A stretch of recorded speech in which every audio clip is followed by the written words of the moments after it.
Sir ఇప్పుడు MLC ఎన్నికల ప్రచారం ముగిసింది. ఇక ఎన్నికలకి కేవలం 24 గంటలే మిగిలింది. సో 24 గంటలు పక్కన పెడితే ఈ ఎమ్మెల్సీ ఎన్నికల్ని అన్ని పార్టీలు ఎందుకు ఇంత సీరియస్‌గా తీసుకున్నాయి? అయితే ప్రధానంగా రేవంత్ రెడ్డి గారు ఒక కామెంట్ చేశారు. రాబోయే రోజుల్లో కూడా ఇప్పుడు కూడా కాంగ్రెస్, బీజేపీ, బీఆర్ఎస్ మధ్య ఒక రకమైన ఒక అగ్రిమెంట్ జరిగింది. అగ్రిమెంట్ ప్రధానంగానే ఇవన్నీ జరుగుతున్నాయి. సో మా ప్రధాన ప్రతిపక్షం వాళ్ళిద్దరే అని అంటున్నారు. సో ఈ వ్యాఖ్యల్లో వెనక అంతరార్థం ఏంటి సార్? యాక్చువల్లీ తెలంగాణలో ఈ ఎమ్మెల్సీ ఎలక్షన్స్ 3 సీట్లు. అవును సార్. ఒకటేమో graduate constituency Karimnagar graduate constituency 4 జిల్లాలు ఉన్నాయి. కరీంనగర్, నిజామాబాద్, ఆదిలాబాద్, మెదక్ అనుకుంటా. రెండోదేమో ఒకటేమో గ్రాడ్యుయేట్ కాన్స్టిట్యున్సీ, రెండేమో టీచర్ కాన్స్టిట్యున్సీస్. ఒకటేమో నల్గొండ సైడు, ఇంకోటేమో మళ్ళీ కరీంనగర్. అంటే కరీంనగర్ 2 ఉన్నాయి. ఒకటి గ్రాడ్యుయేట్, ఒకటి టీచరు, ఇంకోటేమో నల్గొండ టీచరు. 3. ఈ మూడింటికి కలిపి మొత్తం మీద ఓట్లు పట్టభద్రులు, ఈ టీచర్లు కలిపి 4 లక్షల చిల్లర ఉన్నారు అంతే. అవును, ఎక్కువ మంది ఉన్నారు సార్. కరీంనగర్ పట్టభద్రులు దానికే ఎక్కువ మంది ఉన్నారు, దాదాపు 3.5 లక్షల మంది ఉన్నారు. మిగతా రెండుకి 25,000 చిల్లర, మొత్తం మీద ఒక 4 లక్షల చిల్లర అంతే. యాక్చువల్లీ ఈరోజు ఈవినింగ్తో ప్రచారం అయిపోయింది, ఎల్లుండే పోలింగ్ యాక్చువల్లీ. సరే, దాని మీద పొలిటికల్ పార్టీ కాంగ్రెస్ వాళ్ళు, బీజేపీ వాళ్ళు, అట్లాగే ప్రజా సంఘాలు వాళ్ళు కూడా పోటీ చేస్తున్నారు. క్యాండిడేట్స్ చాలామందే ఉన్నారు, కానీ ప్రధాన పోటీ ఈ పొలిటికల్ పార్టీల మధ్యన ఎక్కువగా నడుస్తున్నది. యాక్చువల్లీ ఇందులో మనం చెప్పుకోవాల్సింది ఏంటంటే, ఎమ్మెల్సీ పట్టభద్రులు, టీచర్ నియోజకవర్గాలు పెద్దగా రాజకీయంగా ఎప్పుడు ఫ్లేరప్ కావు జనరల్గా, ఎవరు పట్టించుకోరు కూడా. కానీ ఈసారి ఒక ముఖ్యమంత్రి రేవంత్ రెడ్డి గారు నిన్నంతా దాదాపు 3 జిల్లాలు మొత్తం చుట్టబెట్టేసి 3 చోట్ల నిజామాబాదు, మంచిర్యాల, కరీంనగర్ వీటి చోట ప్రసంగాలు చేశారు నిన్న, ఫైనల్ స్పీచ్లు అనమాట. అందులో ఆయన యాక్చువల్లీ ఏంటంటే, ఇందులో కాంగ్రెస్ క్యాండిడేట్ ఉన్నారు, ప్లస్ బీజేపీ క్యాండిడేట్ ఉన్నారు, బీఆర్ఎస్ దూరంగా ఉంది. ఓకే. సో బీఆర్ఎస్ ఏమో కాంగ్రెస్ వాళ్ళని ఓడించండి అని చెప్పి ప్రచారం చేస్తున్నది.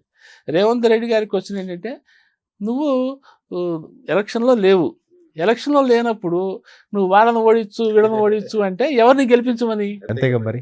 ఇప్పుడు రేపు నువ్వు అంటే కేటీఆర్ గారిని నువ్వు, నీ ఫాదరు, నీ సిస్టరు, హరీష్ రావు వీళ్ళందరూ ఎవరికి ఓటేస్తారు? కాంగ్రెస్ నువ్వు వేయవు, నీకు రైవలు ఓడించమంటున్నావు కాబట్టి. మరి బీజేపీ కూడా నీకు రైవలే, కానీ రంగంలో ఉన్నది వాళ్ళే. కానీ మరి వాళ్ళకి ఓటేస్తావా అంటే, దీన్ని బట్టి ఏంటి, మీ ఇద్దరి మధ్య పొలిటికల్ నెక్సెస్ ఉన్నది. మీ ఇద్దరు ఒకటయ్యి కాంగ్రెస్ మీద దుష్ప్రచారం చేస్తున్నారు అని రేవంత్ రెడ్డి గారు ఒక పొలిటికల్ లైన్ తీసుకున్నారు.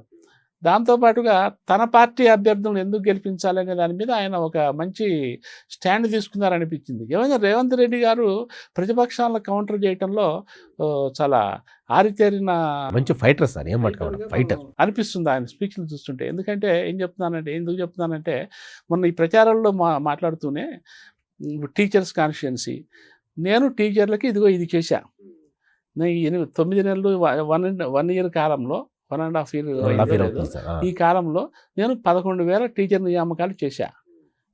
ఇంకా మీకు అవి మీ డిమాండ్లలో అది ఇచ్చాను, ఇది ఇచ్చాను. నిజంగానే గనక నేను మీకు ఇవి చేశాను అంటే కాంగ్రెస్ అభ్యర్థి ఓటేయండి.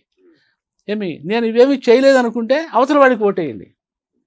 చూడండి, అట్లాగే ఈ మహిళా స్వయం గ్రూపులు ఉన్నాయి కదా, స్వయం సహాయక గ్రూపులు, వాడి దగ్గరికి వెళ్ళి నేను 1 కోటి మంది మహిళల్ని కోటీశ్వరులు చేయటం కోసం నేను ఇదిగో ఈ పథకాలు పెట్టా, ఇవి చేశా, మీకు ఉచిత బస్సు సౌకర్యం ఇచ్చా, ఉచిత సిలిండర్లు ఇస్తున్నా. ఇట్లా ఆయన ఈ మహిళలకు ఉద్దేశించిన ఈ సూపర్ 6లో పథకాల గ్యారంటీలు వివరిస్తూ, ఇవన్నీ మీకు చేరితే, ఇవన్నీ నేను మీకు ఇచ్చాను అని మీరు మనసా వాచా కర్మణ భావిస్తే మాకు ఓటేయండి, అలాగే మీకు ఎవరికి వేయాలంటే వాళ్ళకి వేసుకుంటారు. ఇది నిజంగా ఒక రకమైన ఛాలెంజ్ కదా. ఇట్లా ఏ ముఖ్యమంత్రి, ఏ నాయకుడు కూడా మాట్లాడు ఇట్లా. నిజానికి ఏంటి, సరే మేము ఏదో చేసినంత వరకు చేసి మీరు మళ్ళీ చేస్తాము, ఇంకా టైం ఉంది, సో మాకే వేయండి అంటారు తప్ప, ఇదిగో ఇది చేశాను కాబట్టి మీరు నమ్మితే. అట్లాగే రుణమాఫీ, నేను రుణమాఫీ చేశాను, మీరు రుణమాఫీ బెనిఫిషియరీ అయితే మాకు ఓటేయండి, రుణమాఫీ బెనిఫిషియర్స్ కాకపోతే మాకు ఓటేయద్దు. నిన్న ప్రసంగాలు అవే, నిన్న మొన్న కూడా. సో దీన్ని ఒక రకమైన ఛాలెంజింగ్ యాటిట్యూడ్గా మనం తీసుకోవాలి. ఏ పార్టీ, ఏ పొలిటికల్ లీడర్ కూడా చెప్పలేరు. అంటే ఇందులో ఉద్దేశం ఏంటంటే, ఆ స్థాయిలో ఓటర్లను కన్విన్స్ చేయటం. నేను ఈ క్షణంలో ఇప్పుడు అందరికీ రైతు రుణమాఫీ అందరికీ జారలేదని అవతల వాడు తీవ్రస్థాయిలో ధ్వజమెత్తున్నారు, దాడి చేస్తున్నారు. ఓకే, ఒకటి అరా అక్కడక్కడ మిగలొచ్చు, కొన్ని వేల మంది మిగలొచ్చు. అందులో అర్థం ఏంటంటే ఓకే, అందని వాళ్ళకు కూడా నేను ఇంకా చేస్తాను, అందులో మేమే తప్పించుకునే వ్యవహారం కాదు, అన్యాయం జరిగిన వాళ్ళకి కూడా ఇప్పుడు దాకా అందని వాళ్ళకి ఇకపైన అందుతుంది అనే ఒక రకమైన మెసేజ్ వాళ్ళకి పాస్ ఆన్ చేస్తున్నట్టు లెక్క. అంటే ఆ మేరకు మళ్ళీ కొత్తగా ఇంకో భరోసా కల్పిస్తున్నట్టు లెక్క. సో ఇటువంటి పొలిటికల్ స్పీచ్లు ఏంటంటే ఈజీగా ఆ ఓటింగ్ మూడ్లో, ఎన్నికల మూడ్లో ఉన్న ఓటర్లని చాలా తేలిగ్గా ప్రభావితం చేస్తాయి. నిన్న రేవంత్ రెడ్డి గారు కూడా చేసింది అదే. దాంతోపాటుగా ఏంటంటే ఇంకొన్ని ఇప్పుడు ఈ కార్ రేస్ వ్యవహారం ఉంది, ఫోన్ ట్యాపింగ్ వ్యవహారం ఉంది. ఇవన్నీ కూడా ఎక్కడొక్కడ స్తంభించిపోయినట్టు లెక్క. ఒక రకంగా కాళేశ్వరం దర్యాప్తు కమిషన్ ఉంది, ఘోష్ కమిషన్ ఉంది. అవన్నీ కూడా ఇప్పుడు పెద్దగా ప్రచారంలోకి రావట్లేదు. అవన్నీ తర్వాత కొత్త విషయాలు రావటం, వాటిని మెల్లిమెల్లిగా వెనక్కి వెళ్ళిపోవడం జరుగుతూ వస్తున్నది. సో ఇవన్నీ కూడా నేను ఆయన చెప్పింది ఏంటంటే మేము ప్రతి స్కామ్ మీద బోల్డంత సమాచారం సేకరించి ఎంక్వైరీ చేయించి ఫైల్స్ పుట్టప్ చేస్తే ఈడీ రావటం, ఆ ఫైల్స్ సంకనం పెట్టుకుని వెళ్ళిపోతున్నది, ఢిల్లీ వెళ్ళి కూర్చుంటున్నది. మీరు ఒక బండి సంజయ్ ఢిల్లీ బీజేపీ కేంద్ర మంత్రి, ఒక కిషన్ రెడ్డి బీజేపీ ఒక కేంద్ర మంత్రి, మీరందరూ ఏం చేస్తున్నారు? ఇందులో అంతా బీఆర్ఎస్ వాళ్ళ వ్యవహారం ఉంది కాబట్టి వాళ్ళని రక్షించేందుకు మీరు ఆ ఫైల్స్ తీసుకెళ్ళి అక్కడ పెట్టుకొని వాటిని కదలకుండా దాచిపెట్టేశారు అని చెప్పి ఈయన ఒక పొలిటికల్ ఎదురుదాడి చేశారు. సో మీరు వాటిని రిలీవ్ చేయండి, అందులో ఉన్న వాస్తవాలు ఏంటో బయట పెట్టండి, ఈడీని సిబిఐని యాక్టివేట్ చేసి ఎంక్వైరీ చేయించండి. అవి బయట పెట్టిన 24 గంటల్లో నేను ఇక్కడ విడని చల్లపల్లి జైలుకి పంపిస్తా అని బీజేపీ మీద ఇది మొత్తాన్ని ఆయన కుమ్మరించేశాడు. అందుకనే నిన్న ఒక 1-2 గంటల వ్యవధిలోనే కిషన్ రెడ్డి గారు ప్రెస్ కాన్ఫరెన్స్ పెట్టాడు, మళ్ళీ బండి సంజయ్ పెట్టేసి అసలు నువ్వు అప్పట్లో ప్రతిపక్షంలో ఉన్నప్పుడేమో సిబిఐ ఎంక్వైరీ చేయమన్నావు, ఇప్పుడు నువ్వు సిబిఐ ఎంక్వైరీ కాకుండా నువ్వే సొంతంగా దుకాణం నడిపావు, నువ్వు సిబిఐ ఎంక్వైరీకి అడగచ్చు కదా, అడిగితే కేంద్రం చేస్తుంది కదా అని చెప్పి కిషన్ రెడ్డి గారు. సో ఇదంతా ఏంటంటే తెలంగాణలో ఉన్న ఈ త్రిముఖ పోరాటం, రాజకీయ పోరాటం, Congress versus BRS versus BJP, ఈ త్రిముఖ ట్రయాంగిల్ కోణంలో ఉన్న రాజకీయం అంతా కూడా ఈ 3 ఎమ్మెల్సీ సీట్ల ఎన్నికల ప్రచారంలో చాలా ప్రధానాంశంగా మారిపోయి చివరికి వాళ్ళు అందులో ఓట్లేసేది అందరూ కూడా టీచర్లు ప్లస్ గ్రాడ్యుయేట్స్. ఇందులో కామన్ ఓటర్స్, మామూలు జనరల్ ఓటర్స్ ఎవరు లేరు.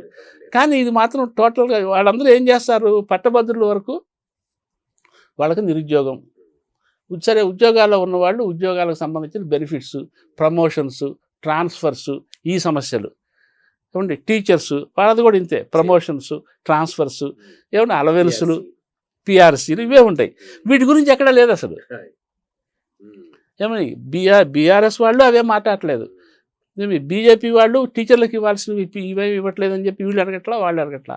కాంగ్రెస్ రేవంత్ రెడ్డి ఏమంటున్నాడు, నేను ఇవి మీకు ఇచ్చా, టీచర్ల దగ్గరికి వెళ్ళి నేను మీకు ఇవి ఇచ్చా, ఇన్ని వేల నియామకాలు చేశా, టీచర్ల సమస్య మెల్లిమెల్లిగా తీరుస్తున్నాము, తీర్చామని మీరు కనుక భావిస్తే ఓటేయండి.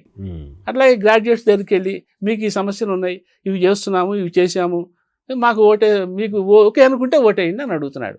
సో ఇదంతా కూడా ఏంటంటే ఒక నాన్ పొలిటికల్గా జరగాల్సిన ఎలక్షను ఒక గ్రేవ్ పొలిటికల్ ఎలక్షన్ లాగా తయారైపోయింది.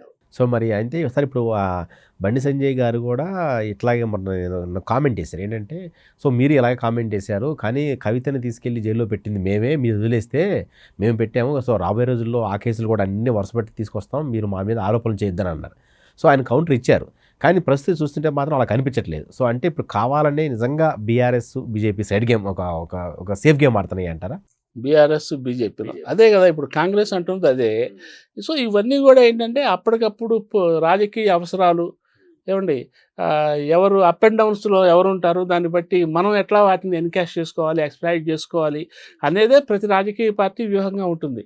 అందులో భాగంగా ఇప్పుడు ఢిల్లీలో బీజేపీ చాలా బలంగా ఉంది, కేంద్రంలో అధికారంలో ఉంది, ఇక్కడ బీఆర్ఎస్ ఏమో ఓడిపోయి ఉన్నది, ఒక పక్క కాంగ్రెస్ ఏమో అధికారంలో ఉన్నప్పటికీ డిమోరలైజ్డ్ సిచ్యువేషన్లో కనిపిస్తున్నది. అంతా ఏంటంటే ఆత్మరక్షణ వ్యూహాలు. ఇప్పుడు రేవంత్ రెడ్డి మాట్లాడుతున్నవన్నీ కూడా ఆత్మరక్షణ వ్యూహాల్లా కనిపిస్తున్నాయి, కానీ అదేదో చాలా తిలాసాగా ఆత్మధైర్యంతో చెప్తున్నట్లాగా లేవు. ఎందుకంటే ఇప్పుడు నిన్న ఎన్నికల ప్రచారంలోనే ఆయన నేను మీకు ఇవి ఇచ్చారని మీరు అనుకుంటే వేయండి అంటే అది మనకేమో ఒక రకంగా పొలిటికల్ ఛాలెంజ్ లాగా అనిపిస్తుంది. కానీ సొంత కాంగ్రెస్ పార్టీలోనే అరే ఇదేంటి ఈయన ఇట్లా మాట్లాడతాడు, మీరందరూ మాకు ఓట్లు వేయండి, మీ సమస్యలన్నీ తీరుస్తామని చెప్పాలి. కానీ నేను తీర్చకపోతే మీరు వాళ్ళకి ఓటేయండి అని చెప్తున్నట్టే కదా. అదే ఇది ఎన్నికల ప్రచారమా, ఇదేంటి చేతులారా మనం పోగొట్టుకోవడం అవుతుంది కదా అని కాంగ్రెస్లో కూడా ఇంటర్నల్గా చెవులు కొరుక్కుంటున్న వాళ్ళు ఉన్నారు. సో ఇదంతా ఏంటంటే పొలిటికల్ ఎక్స్‌ప్లాయిటేషన్ గేమ్‌లో భాగంగా ఈ నాన్ పొలిటికల్ సినారియోని పొలిటిసైజ్ చేసి ఎవరికి వాళ్ళు లబ్ధి పొందే కార్యక్రమం. అందులో కూడా 3 పార్టీలు కూడా సిద్ధహస్తులే. 3 పార్టీలను మనమేం తక్కువ అంచనా ఎక్కర్లా. అందరూ రాజకీయంగా బాగా అనుభవజ్ఞులు, కరడుగట్టిన మేధావులు ఉన్నారు కాబట్టి ఏ ఎలక్షన్ అయినా సరే ఇట్లాగే నడుస్తూ ఉంటుంది. Okay sir. సో మరి ఎమ్మెల్సీ ఎన్నికల్లో ఏ పార్టీ విజయం సాధిస్తుందో తెలియాలంటే ఇంకొంతకాలం వెయిట్ చేయాల్సిందే. Thank you.